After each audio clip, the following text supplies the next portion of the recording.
Hello to everyone, this is Sujit Singh. Welcome to all my lovely audience on my YouTube channel. तो इस channel पर हम बात करते हैं बायोलॉजी के बारे में, और अभी जो करंट सीरीज चल रही है वो है न्यूरल कंट्रोल एंड कोऑर्डिनेशन।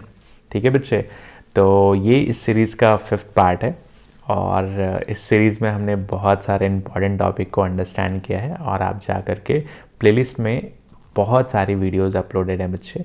तो एटलीस्ट प्रीवियस वीडियोज़ आप देखिए ताकि आपके कॉन्सेप्ट्स बिल्डअप करने में काफ़ी हेल्प हो। ठीक है, साथ में मुझे आप इंस्टाग्राम पे भी फॉलो कर सकते हैं, और मुझसे कनेक्ट होने के लिए मेरे व्हाट्सएप नंबर पर भी आप मुझे मैसेज कर सकते हैं। ठीक है, तो चलो स्टार्ट करते हैं। आज का जो टॉपिक है ना बच्चे, वो बहुत बहुत इंटरेस्टिंग होने वाला है।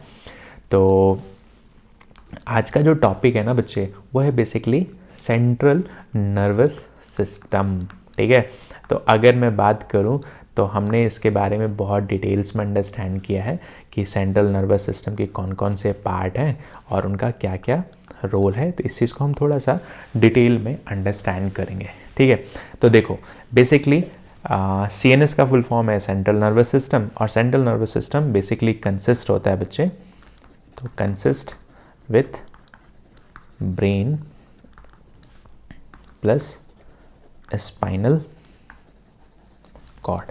यहाँ तक तो किसी को कोई कन्फ्यूजन नहीं है। अब देखो, अगर मैं बात कर रहा हूँ बच्चे कि ब्रेन, अगर मैं यहाँ पर बात करूँ ब्रेन के बारे में, तो हमेशा याद रखना ब्रेन जो है ना वो कंसिस्ट होती हैं दो तरह की सेल्स से। एक है बच्चे न्यूरोनल या न्यूरॉनल सेल्स, और दूसरी बच्चे glial cells. Neuronal cells non dividing होती हैं, और ग्लायल सेल्स जो होती हैं वो डिवाइडिंग होती हैं। ठीक है, और साथ में यहाँ पर आप और एक पॉइंट और ऐड करना कि इसका जो ओरिजिन है ना बच्चे, वो कैसा है। तो हमेशा याद रखना कि ये एक तरह की एक्टोडर्मल ओरिजिन की है। बात क्लियर है। अब देखो, अगर मैं यहीं पर बात कर रहा हूँ बच्चे कि सेंट्रल नर्वस सिस्टम के बारे में अगर हम बात करते हैं, तो ये नॉन डिवाइडिंग क्यों है बच्चे? अगर आपने प्रीवियस टॉपिक्स को अंडरस्टैंड किया होगा, क्योंकि यहाँ पर क्या होते हैं, सेंट्रियोल जो है ना बच्चे वो एब्सेंट होते हैं। सेंट्रियोल जो है बच्चे वो क्या है, एब्सेंट है। साथ में इन ग्लायल सेल के अगर फंक्शन की मैं बात करूं, तो इनका जो फंक्शन है ना बच्चे, इनका जो फंक्शन है वो है बेसिकली, ये न्यूरॉन सपोर्टिंग सेल्स होती हैं। इट इज़ एक तरह की क्या होती हैं, न्यूरॉन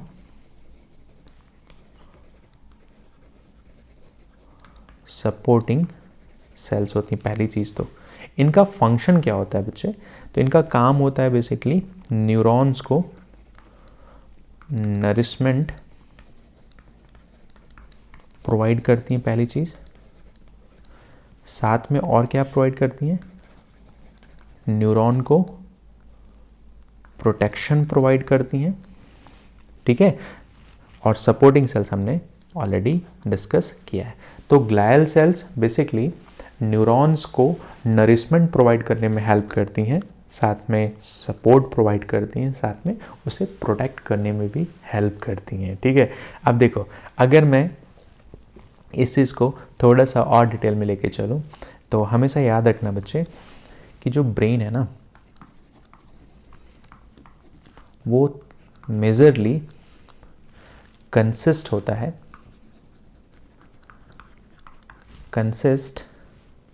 या आप बोल सकते हो ब्रेन जो है वो डिवाइड होता है। कंसिस्ट यहाँ पे अप्रोप्रिएट वर्ड नहीं है, तो आप इसको अंडरस्टैंड करना, जो ब्रेन है ना वो डिवाइड इनटू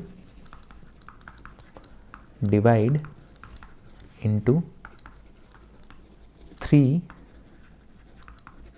मेजर पार्ट। ठीक है, अब बात आती है कि वो पार्ट कौन कौन से हैं।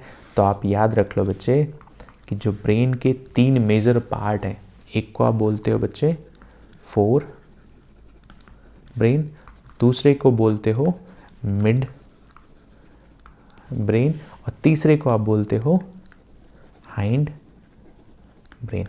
तो ब्रेन को 3 पार्ट्स में डिवाइड किया गया है। फर्स्ट पार्ट को फोर ब्रेन बोला, दूसरे पार्ट को हाइंड ब्रेन बोला, और इन दोनों के बीच में क्या प्रेजेंट है, मिड ब्रेन प्रेजेंट है। अब देखो फोर ब्रेन जो है ना वो कंसिस्ट होता है सेरेब्रम प्लस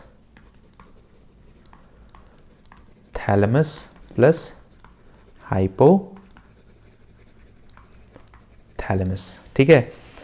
इसी तरीके से अगर आप हाइंड ब्रेन को अंडरस्टैंड करो तो यहाँ पर प्रेजेंट है पॉन्स वेरुलाई, ठीक है, प्लस और क्या प्रेजेंट है, सेरेबेलम, जिसको आप छोटी बुद्धि भी बोलते हैं, ठीक है। ये आपके सर के हेड के जस्ट पीछे प्रेजेंट होती है, सेरेबेलम प्लस मेडुला ओब्लंगाटा। तो ह्यूमन ब्रेन को मेजरली 3 पार्ट्स में डिवाइड किया गया है, जिसको बोला फोर ब्रेन, मिड ब्रेन और साथ में हाइंड ब्रेन। ये बात तो सभी को क्लियर है। अब देखो अगर मैं थोड़ा सा ब्रेन को और अच्छे से डिटेल में थोड़ा देखूं बच्चे, कि यहाँ पर कुछ मेनिंजेस प्रेजेंट होती हैं और इन मेनिंजेस का काम क्या है, तो ये मेनिंजेस बेसिकली कवरिंग और आपके प्रोटेक्शन प्रोवाइड करती हैं, ठीक है। तो अगर ह्यूमन ब्रेन तो पहली चीज़ किससे कवर है, तो स्कल से कवर है, और दूसरा क्या है प्रेजेंट है बच्चे, मेनिंजेस। मेनिंजेस स्पेलिंग सही है ऑलमोस्ट, तो CS, ठीक है। तो अगर मैं बात करूं इसे, तो आप इस चीज़ को इस तरीके से अंडरस्टैंड कर सकते हो बच्चे कि सपोज सबसे जो ऊपर प्रेजेंट है ना बच्चे, वो क्या है,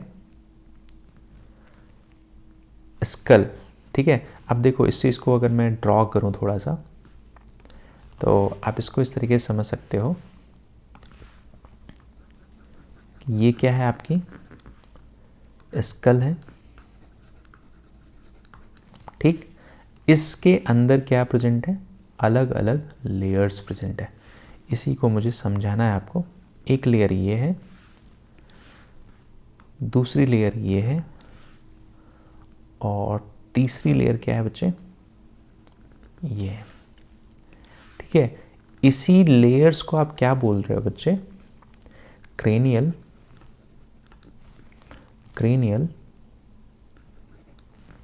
मेनिंजेस।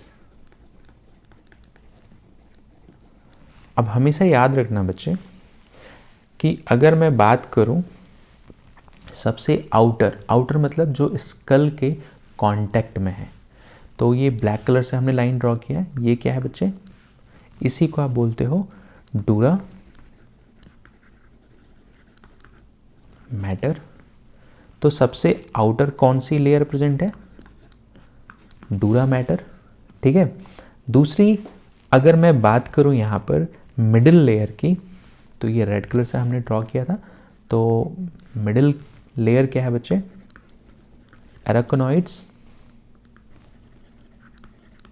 ये कैसी है, मिडिल में प्रेजेंट है। और इनर मोस्ट जो है, जो ब्रेन के कांटेक्ट में है, डायरेक्ट ब्रेन के कांटेक्ट में है, उसे आप बोलते हो पिया मैटर, ठीक है, पिया मैटर। तो ये क्या है बच्चे, इनर मोस्ट है, और यहीं पर आपका क्या प्रेजेंट है, ब्रेन प्रेजेंट है, ठीक है। तो आप देख रहे हो कि आपके बुद्धि को, आपके ब्रेन को कितनी कवरिंग है, ठीक है। तो बेसिकली ये प्रोटेक्शन के लिए ही आपका ब्रेन, क्योंकि आपके पूरे बॉडी को कौन रेगुलेट कर रहा है, तो आपका ब्रेन प्लस एंडोक्राइन, ठीक है। एंडोक्राइन को भी हम डिटेल्स में पढ़ेंगे कि ब्रेन का कैसे इम्पैक्ट पड़ता है डिफरेंट हार्मोन्स के ऊपर, ठीक है। तो यहाँ पर अगर मैं बात करूँ तो हमने अंडरस्टैंड किया ह्यूमन ब्रेन, और ब्रेन के ऊपर क्या है, क्रेनियल मेनिंजेस, और क्रेनियल मेनिंजेस भी किससे कवर है, तो आपके स्कल से कवर है, ठीक है। अब देखो इसी चीज़ को हमने अगर थोड़ा सा इंटरेस्टिंग वे में हम ड्रॉ कर दें, तो ये क्या है बच्चे, अगर हम बात करते हैं, ये क्या है, ह्यूमन, ठीक है। अगर हम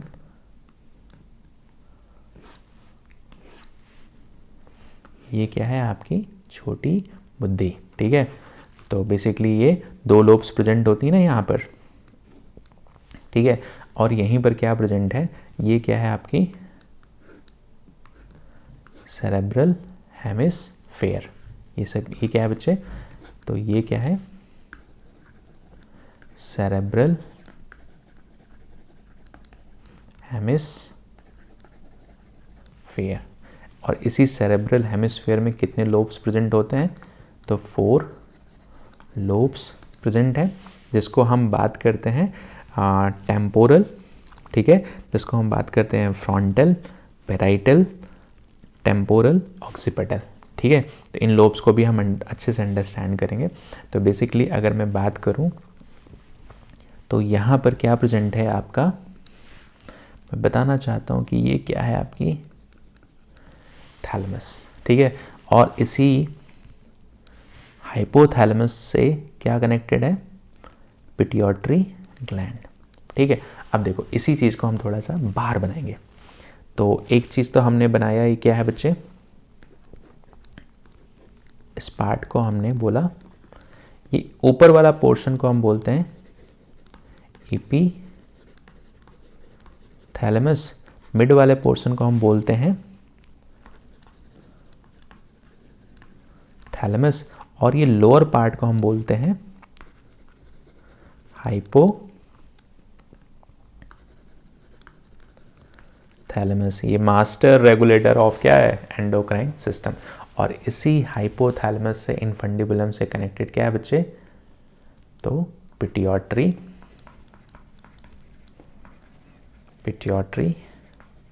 ग्लैंड। तो ये तो आपका पार्ट ये हो गया। बट यहाँ पर क्या है, क्योंकि आपका हाइंड ब्रेन जो है, अगर आप फोर ब्रेन को अंडरस्टैंड कर, तो फोर ब्रेन सेरेब्रम, थैलेमस और हाइपोथैलेमस। तो यहाँ पर इसकी अगर हम बात करें तो ये किसका पार्ट है, थैलेमस, और हाइपोथैलेमस किसका पार्ट है, फोर ब्रेन का, ठीक है। हमने यहाँ पे अंडरस्टैंड किया ना बच्चे कि फोर ब्रेन जो है वो कंसिस्ट होता है सेरेब्रम, थैलेमस एंड हाइपोथैलेमस। ये बात क्लियर है। अब देखो यहीं पर अगर हम चीज़ों को थोड़ा सा और डिटेल में देखें तो ये बेसिकली क्या है यहाँ पर बच्चे, मिड ब्रेन है, ठीक है। साथ में पॉन्स वेरोलाई है,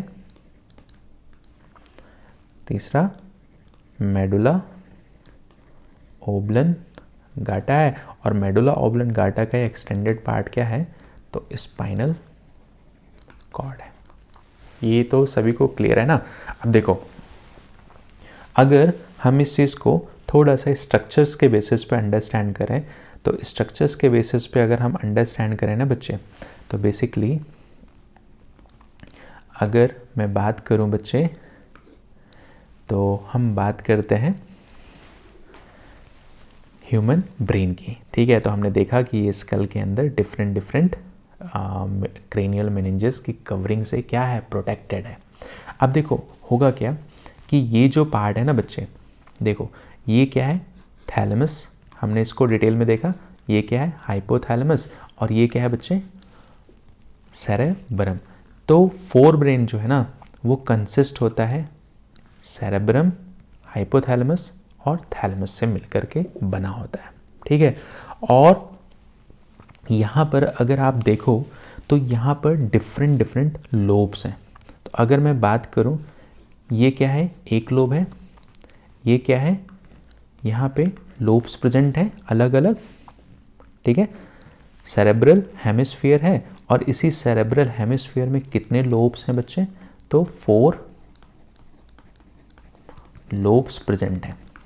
तो अगर मैं बात करूं बच्चे कि पहला कौन सा लोब है, तो हम बात करते हैं फ्रंटल लोब, दूसरा लोब कौन सा है, पेराइटल लोब, तीसरा लोब कौन सा है, टेम्पोरल लोब, चौथा कौन सा बच्चे, तो ऑक्सीपिटल लोब। बात क्लियर है। अब ये सेरेब्रल हेमिस्फीयर जो है वो 4 लोब्स में डिवाइडेड है, ठीक है। Frontal, parietal, temporal, occipital.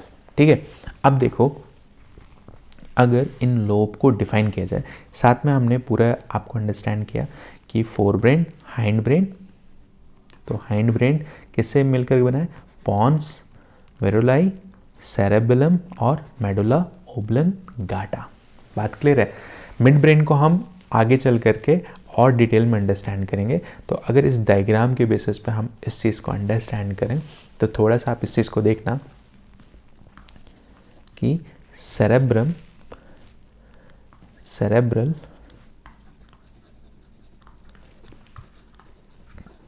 Hemisphere की अगर बात करो तो यहाँ पर कितने लोब्स प्रेजेंट हैं, 4 लोब्स प्रेजेंट हैं, डिफरेंट।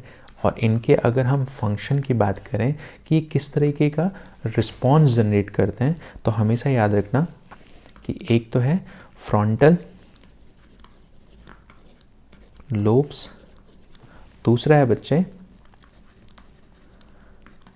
पेराइटल लोब्स, तीसरा है टेम्पोरल लोब्स, तीसरा है ऑक्सीपिटल लोब्स। अब देखो यहाँ पे इनके फंक्शन को हमेशा पूछे जाते हैं एग्जाम्स में। तो फ्रंटल जो है ना बच्चे, वो बेसिकली रिस्पॉन्सिबल है जब भी कोई चीज़ आप लर्न करते हो, जब भी कोई चीज़ आप थिंक करते हो, किसी के बारे में आप सोचते हो, या किसी लर्न की हुई चीज़ को मेमोराइज करते हो, या जो मेमोरी फॉर्म होती है, ये सभी किसका काम है बच्चे, तो फ्रंटल लोब में ही ये सारे चीज़ें चल रही होती हैं। ठीक है, अगर आप पेराइटल की बात करो तो सपोज अगर आपको कहीं चोट लग जाती है तो जो पेन होता है ना आपको, वो पेराइटल लोब्स में ही इसके सेंसेशंस होते हैं।